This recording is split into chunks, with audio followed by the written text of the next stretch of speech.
런던 시내 버킹엄 게이트 60번지에 우리 한국 대사관이 있습니다. 그 대사관 옆에 교회가 하나 있는데 그 교회 이름이 웨스트민스터 채플입니다. 그 교회에서 13년 동안 로마서를 갖고 강해 설교했던 유명한 목사님 로이드 존즈 목사님이 그 교회에서 강해를 했습니다.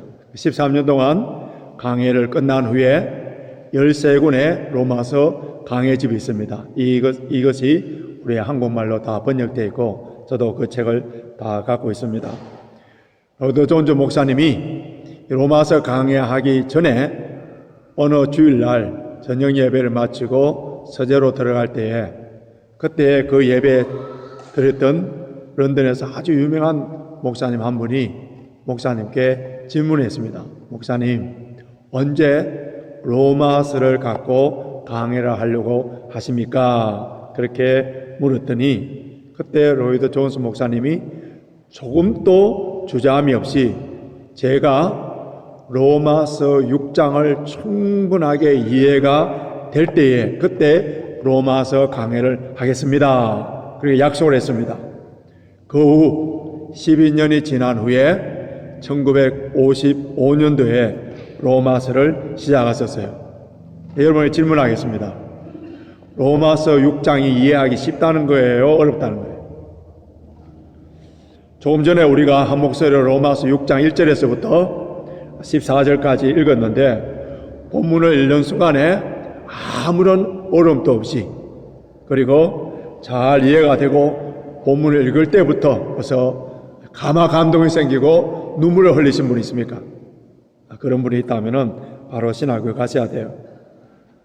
저는 로마서 강해를 위하여서 제 서재에 30권의 책이 있습니다. 로마서와 관련돼서 어떤 거는 영어로 되어 있고 어떤 거는 한글로 되어 있고 책으로 구입할 수 없는 그런 자료들은 인터넷을 통하여서 참조를 하는데 그 많은 책들을 참조한다 하더라도 그 깊은 진리를 다 깨닫지 못하는 저의 부족함, 연약함을 항상 느끼게 됩니다.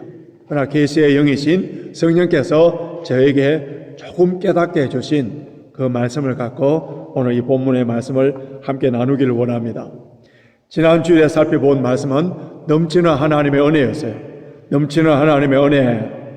로마서 1장에서부터 5장까지 하나님의 넘치는 그 은혜를 사도 바울은 강조했는데 하나님의 그 은혜에 대해서 결론적으로 말씀을 한 것이 5장 20절 하반절이에요. 자, 5장 20절 하반절 보시면은 그러나 제가 더한 곳에 은혜가 더욱 넘쳤나니 이 말씀은 우리의 죄가 아무리 크고 아무리 많다 하더라도 하나님의 그 더 큰 은혜로 그 죄를 다 덮어주시고 다 갚아주시고 다 용서해 주시는 그런 큰 은혜라는 거예요.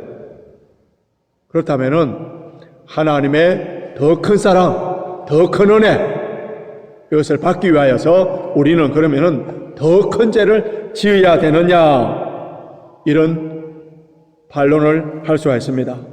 자, 6장 1절 보십시오. 그런즉 우리가 무슨 말하리요? 은혜를 더하게 하려고 죄에 거하겠느뇨? 은혜를 더하게 하기 위해서 죄에 거하겠느뇨? 하나님의 은혜만 강조하고 한쪽으로 치우쳐진 이런 사람들은 우리가 죄를 범하여도 하나님께서 다 용서해 주시고 더 큰 은혜를 베풀어 주시는데 우리가 애써 힘써서 죄와 싸우고 그리고 우리 몸을 쳐서 복종시키고 말씀과 기도로 훈련받을 필요가 뭐가 있겠느냐?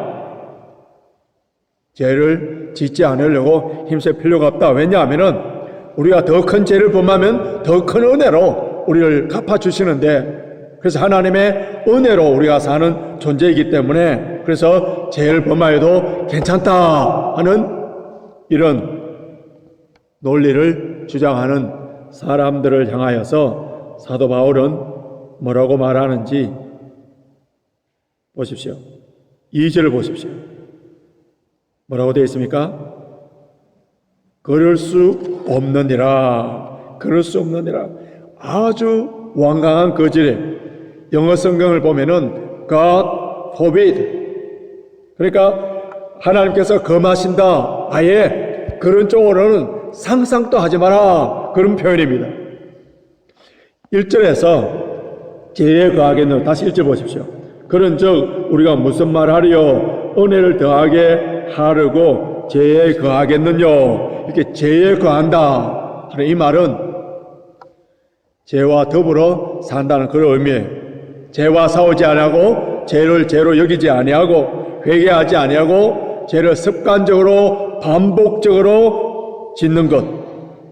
자, 이것을 잘 이해하기 위해서 우리가 요한 1서 3장 9절의 말씀을 참조해야 되는데, 요한 1서 3장 9절에는 하나님께로서 난 자마다 죄를 짓지 아니하나니, 우리 다 하나님의 백성이에요. 근데 어떻겠습니까? 오늘 우리 장로님께서 우리 죄를 용서해달라고 이렇게 기도하신 것처럼 우리는 날마다 죄를 범하는 자들이에요. 근데 오늘 요한 1서에서는 뭐라고 됐다고요? 하나님께로 난 자는 죄를 짓지 아니한다 했는데, 죄를 범하는 우리들은 그럼 하나님께로 난 자들이 아니란 말입니까? 여기서 죄를 짓지 아니한다는 이 말씀은 구원받은 하나님의 자녀가 죄를 전혀 범하지 아니한다는 완전하다 그런 의미가 아니에요. 자, 요한 1서 3장 9절에서 죄를 짓는다는 이 말씀과 로마서 6장 1절에서 죄에 거한다는 그 말과 동일한 내용인데, 습관적으로 반복적으로 고의적으로 죄를 끊지 아니하고 죄와 더불어 사는 그런 것을 죄에 거한다, 죄를 범한다 이렇게 표현하고 있습니다. 그러면 하나님의 은혜를 받은 사람, 하나님께로 난 사람, 예수 그리스도의 보혈로 거듭난 사람들은 죄를 습관적으로 반복적으로 짓지 않은 이유가 무엇이냐 하면은 2절 하반절에 밝혀 있습니다. 자, 2절 하반절 보십시오. 죄에 대하여 죽은 우리가 어찌 그 가운데 더 살리요? 죄에 대한 죽은 우리가, 죄에 대해서 죽었다 하는 이 말씀을 어떻게 이해하느냐에 따라서 이 본문의 내용이 완전히 달라집니다. 이 내용이 가장 어려운 말씀이에요. 자, 죽었다 했을 때 우리가 첫 번째 떠오르는 이미지, 개념 어때요? 죽은 사람 말이 없는 거예요. 시체에 무슨 반응이 있습니까? 그래서 우리는 죄에 대해서는 이제 반응이 없다, 죄에 대해서 죽었다, 죄를 지을 수 없다. 시체가 무슨 죄를 더 이상 범할 수 있겠어요? 죄에 대해서 죽은 우리는 더 이상 죄를 범하지 않는다. 이렇게 주석과 설교집에서 이렇게 죽음에 대해서 이렇게 이해를 하고 설명한 곳이 많습니다. 죄에 대해서 죽은 우리, 이제는 그리스도인에서 죄의 권세에서 다 면역되고 안전하고 죄 유혹에서 해방됐다. 이렇게 그 죽음에 관해서 이렇게 해석을 해버립니다. 여러분, 로마서 6장이 왜 어려운지 아세요? 여기서 죄에 대해서 죽었다는 이 말씀 해석 때문에 그렇습니다. 오늘 본문에 죽었다는, 죽음이라는 말이 14번 나오는데 이것을 어떻게 해석하느냐에 따라서 본문의 내용이 완전히 달라지는 거예요. 2절에서 죄에 대해서 죽었다, 문자 그대로 죽음, 시체가 되었다, 무감각해졌다, 죄에 대해서 완전히 해방되었다, 이런 식으로 해석을 하게 되면은 10절 말씀이 이상하게 됩니다. 자, 10절 한번 보실까요? 그의 죽으심은, 예수님입니다. 그의 죽으심은 죄에 대하여 단번에 죽으심이요. 자, 그의 죽으심은 죄에 대해서 단번에 죽으심이다, 이렇게 했잖아요.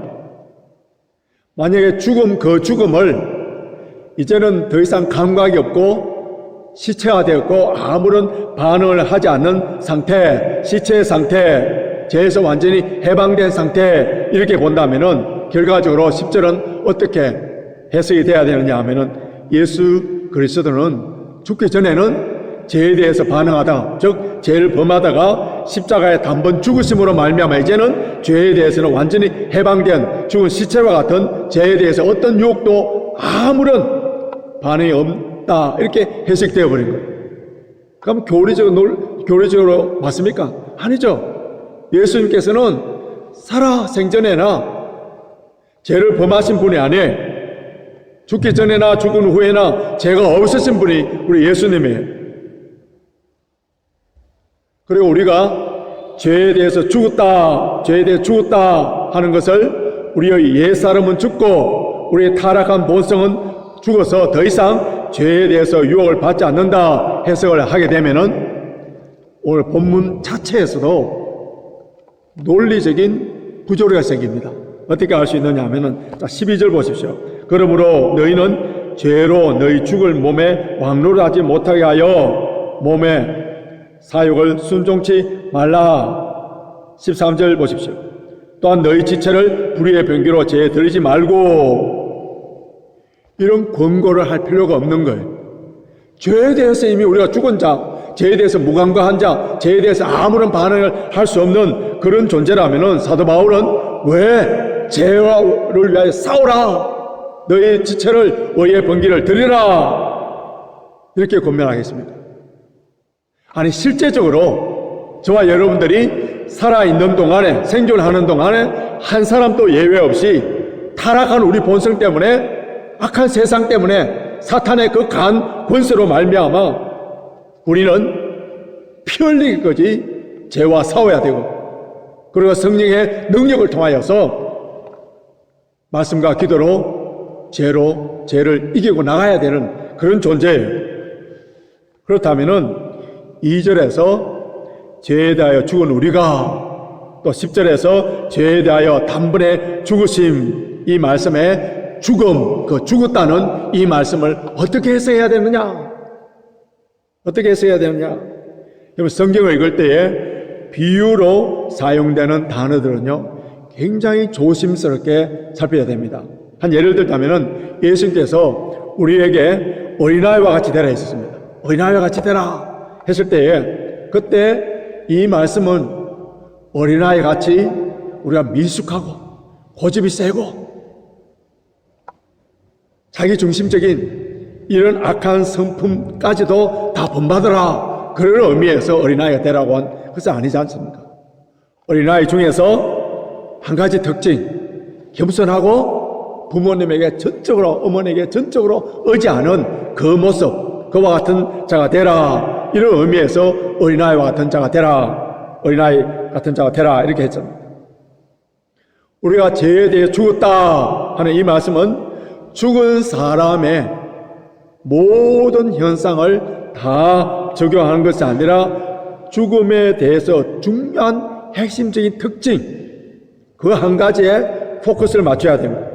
성경에서는 죄와 죽음을 함께 묘사할 때, 함께 나올 때 이 죽음은 죄의 결과로 등장합니다. 그 대표적인 예가 로마서 6장 23절인데 죄의 삭선 사망이다 했습니다. 그렇다면은 10절에서 그의 죽으시면 죄에 대하여 단번에 죽으심이요, 이 말씀은 예수님의 죽으심은 우리의 형벌, 우리의 죄의 대가로 죽으셨다는 거예요. 단번에, 이 말은 헬라어로 에피팍스, 영어로 once for all, 속죄의 죽음을 표현할 때 나타나는 그런 단어예요. 우리 인간의 모든 죄를 위하여서 단번에 속죄의 죽음으로 죄에 대한 모든 값을 지불했다는 거예요. 더 이상 죄가 우리에게 요구하는, 주장하는 그런 특권이, 권리가 없어졌다는 거예요. 그리스도에게 해당되는 것이 그리스도와 연합된 그리스도인들에게도 동일하게 해당되는 거예요.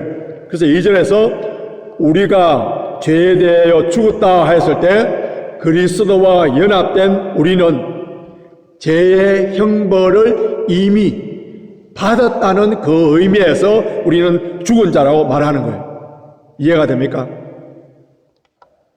예수님의 죽으심은 우리 죄를 대신하여 대표하여서 돌아가셨기 때문에 누구든지 예수 그리스도를 믿는 자, 예수 그리스도 세례를 통하여서 예수 그리스도 연합된 자, 예수 그리스도 안에 있는 자들은 주님의 죽으심이 나의 죽음이요, 주님의 부활이 나의 부활이에요.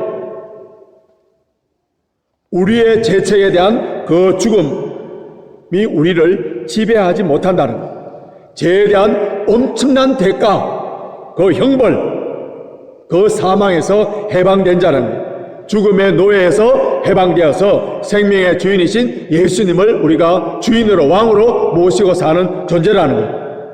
그래서 고린도전서 15장 55절 보면은 사망아 너의 이기는 것이 어디 있느냐, 사망아 너의 쏘는 것이 어디 있느냐, 이 말씀은 사망이 쏘는 것을 그리스도인들에게는 제거됐다는 거예요. 그러므로 그리스도인들은 승리의 계가를 부르고 하나님께 감사를 하는 거예요. 사망이 더 이상 우리를 지배하지 못한다는 거예요. 그러나 우리 그리스도인들은 육신의 몸을 갖고 있기 때문에 누구나 다 죽음을 맞이하게 됩니다. 그러나 이것은 예수 그리스도 안에 있는 자들에게는 잠자는 것으로 표현하고 있어요. 그리스도인에게 죽음은 유익이라 했었어요. 사도 바울은 내가 사는 것은 그리스도니 죽는 것도 유익함이라. 여러분, 죽는 것이 우리의 유익이라면은 죽음은 더 이상 우리에게 폭군의 노릇을 하지 못한다는 겁니다. 우리 성도들에게 죽음은 영원으로 들어가는 영광의 문이라 할 수 있어요. 물론 가족이 죽었을 때 인간적으로 헤어지는 그 슬픔과 아픔들은 있습니다. 그러나 영원한 하나님의 나라의 관점으로 바라본다면은 어떻게 축하해 줘야 됩니다. 그래서 교회에서는 장례식을 하지 아니하고 천국 환송식이라고 표현합니다. 그리스도인들에게 있어서는 죄가 죽음이 더 이상 왕노릇 주인이 될 수 없다는 거예요. 또 여기서 아주 중요한, 이 본문을 해석하는데 아주 중요한 그 헬라어 시제를 갖고 봐야 되는데, 본문에서 죄에 대해서 죽었다는 표현은 모두 부정과거 시제를 사용하고 있어요. 이 말은 과거에 한 번 일어난 사건입니다. 역사적으로 어떤 특수한 시점에 일어난 행동, 그 한 번의 사건이 돼 다시 일어나는 사건이 아니에요. 자, 10절에서 예수 그리스도가 단번에 죽으심으로 우리도 함께 죽었고 이미 죄의 그 형벌에서 해방된 자들이라는 거예요. 그래서 6절 한번 보십시오.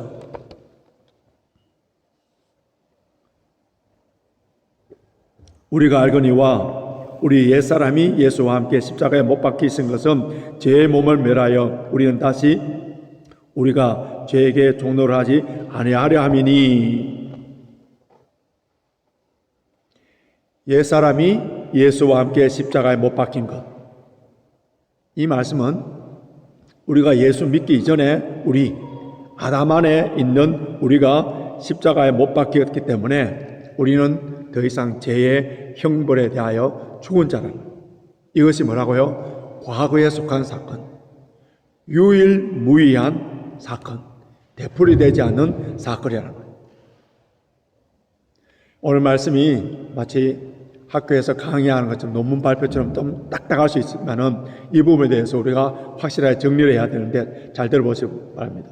그러나 갈라디아서 5장 24절에서는 그리스도 예수의 사람들은 육체와 함께 그 정과 욕심은 십자가에 못 박았느니라 나왔고요. 고린도전서 15장 31절 보면 나는 날마다 죽노라 하는 말씀에서 그에서 죽는다는 말씀과 오늘 본문 2절에서 나오는 죽는다는 말은 같은 의미가 아니에요.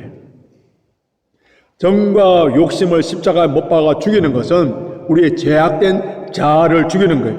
이 죽음은 현실적으로 계속적으로 반복적으로 되풀이돼야 되는 그런 사건이에요. 이것을 신학적인 용어로 성화라합니다. 그러나 본문 2절과 7절에 나오는 죽음은 단 한 번의 죽음이에요. 이 죽음은 칭의에 대한 죽음입니다. 그래서 로마서 6장에 나오는 이 죽음은 칭의적인 죽음이고, 또 우리가 날마다 죽는 것은 성화적인 죽음, 이것을 혼돈해버리니까 이 로마서 6장이 어려운 거예요. 분명히 나는 죽었다, 죄에 대해서 시체가 됐다, 그럼 더 이상 죄를 범하지 않아야 된다, 이렇게 풀어나가면은 이 로마서 6장이 풀어지질 않는 겁니다. 그럼 우리는 예수 그리스도의 핏값으로 산 존재,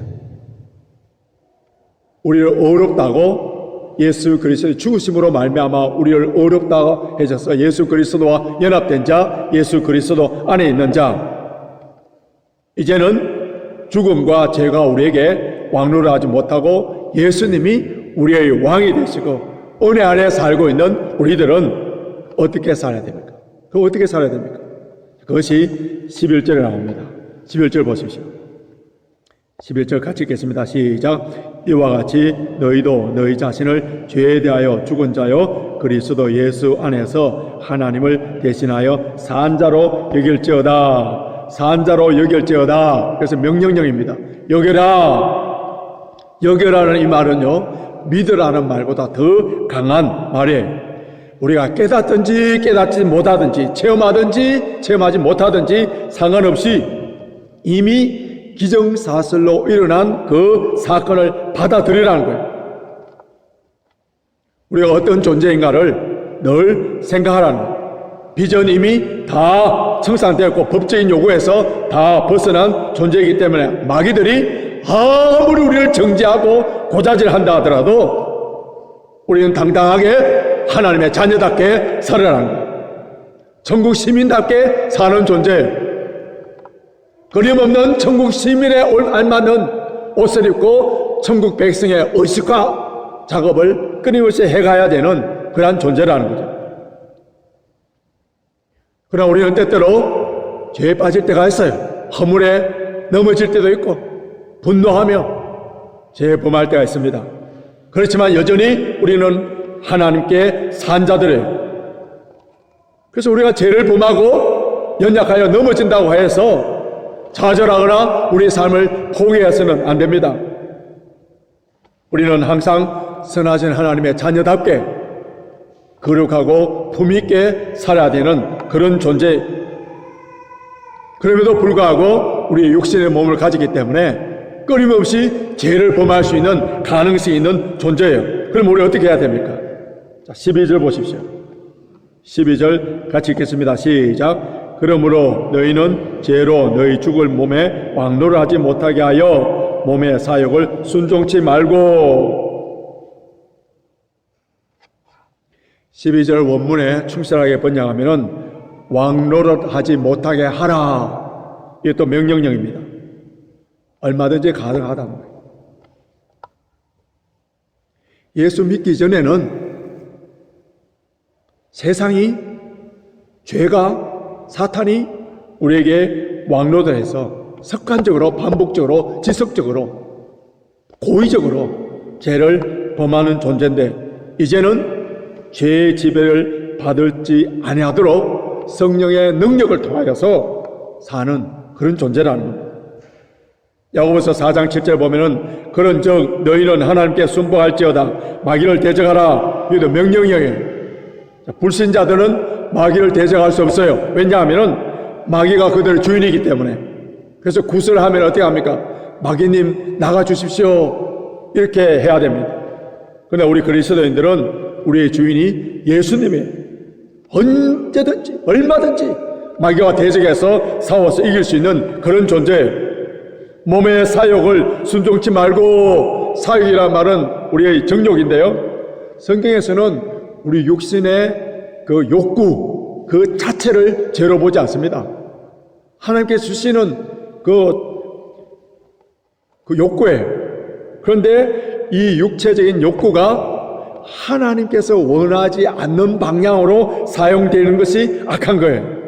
우리 몸에 여러 지체들이 있지 않습니까? 손발이 있고 눈이 있고 우리 상상력이 있고 여러 가지 있는 이런 것들을 하나님께 드려서 의의 병기로 사용하라. 이것이 뭐라고요? 성화의 삶이에요. 그래서 우리에게 주신 자유의지를 통하여서 우리가 선택하고 결단하고 절제하면서 하나님의 말씀에 순종해 나가야 되는 그 책임이 우리에게 있는 거예요. 13절 한번 보십시오. 13절 같이 읽습니다. 시작. 또한 너희 지체를 불의의 병기로 죄들이지 말고 오직 너희 자신을 죽은 자 가운데서 다시 산 자같이 하나님께 드리며 너희 지체를 의의 병기로 하나님께 드리라.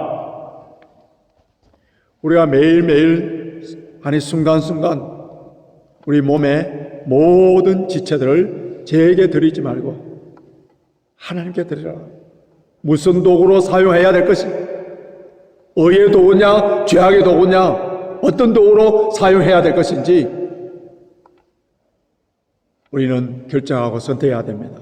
우리 몸의 지체를 군사들이 사용하는 무기로 표현한 것은 우리 앞에 싸워야 되는 이 싸움, 전투, 강한 전투라는 거예요. 그래서 강한 훈련이 필요한 거예요.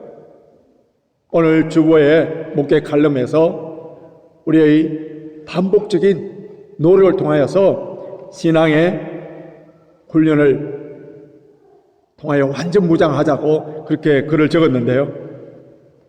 말씀과 기도로 끊임없이 반복적으로 훈련해야 되고, 또 전쟁에서 사령관의 명령을 순종하지 않으면 어떻게 되겠습니까? 하나님의 말씀에 순종하는 자로 나아갈 때에, 그때에 우리 영적 전쟁에서 승리할 수 있습니다. 왜 우리가 우리 지체를 의의 무기로 하나님께 드려야 됩니까? 자, 14절 보시기 바랍니다. 14절 같이 읽겠습니다. 시작. 제가 너희를 주같이 못하리니 이는 너희가 법 아래 있지 아니하고 은혜 아래 있음이니라. 제가 주같이 못한다는 거예요. 우리는 은혜 아래 있는 존재라는 거예요. 하나님의 은혜가 얼마든지 우리를 죄에서 이길 수 있는 그런 능력을 제공해 주는 겁니다. 예수 그리스도의 십자가의 그 보혈의 능력이 우리를 구원하여 주셔서 하나님의 자녀로 삼아서 의롭다 칭의를 주실 뿐만 아니라 우리의 육체를 갖고 있는 한 이 육체를 통하여서 죄와 싸워서 이길 수 있는 능력도 지혜도 공급해 주시기 때문에, 그래서 그 십자가의 은혜와 능력을 통하여서 얼마든지 죄를 이길 수 있는 그런 존재라는 거예요. 어떤 사람이 한동안 승마를 하고 안장 위에 앉아 있었어요. 그러니까 이 엉덩이도 아프고 다리도 저리고 아팠습니다. 그래서 누군가의 도움이 필요해서 그래서 심리학자를 불렀었어요.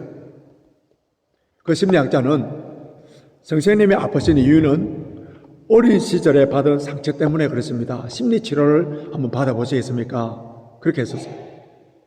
그 다음에 사회학자를 불렀더니 선생님이 어린 시절에 받은 깊은 상처 때문에 그렇습니다.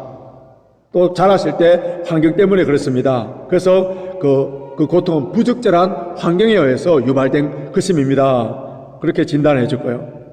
경제학자를 불렀더니 모든 상처의 뿌리는 돈이지요. 제가 은행에서 융자를 받을 수 있도록 도와드릴까요? 그 다음 목사님을 불렀더니 선생님, 모든 환경에서 주님을 찬양하는 법을 배우시고 찬양을 배우시면 고통이 줄어듭니다.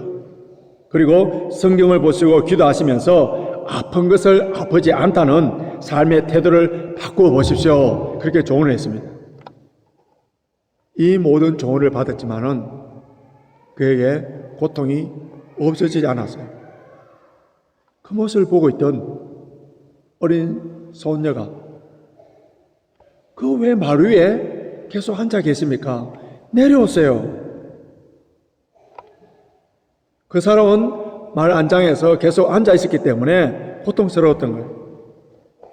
하나님의 은혜 아래에 있는 성도들, 제 안장에서 스스로 내려올 수 있는 능력도 하나님께서 주셨어요.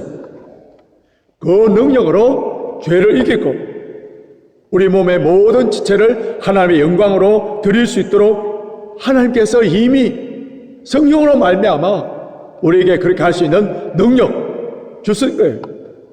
죄가 우리를 왕노를 하지 못하도록 우리가 죄를 이기고 주님을 기쁘시게 해드리는 그런 존재들로 만들어 주셨는데 다시는 죄의 종이 되지 말라는 거예요. 오늘 성찬식을 통하여서 예수 그리스도의 십자가의 그 능력, 그 은혜 받은 우리들이 우리의 몸과 마음 모든 지체들을 하나님의 영광을 위하여서 아름답게 쓰임받는 저와 여러분이 되시길 주님의 이름으로 축원합니다. 주신 말씀을 생각하시면서 찬송가 202장 새 찬송가는 268장입니다.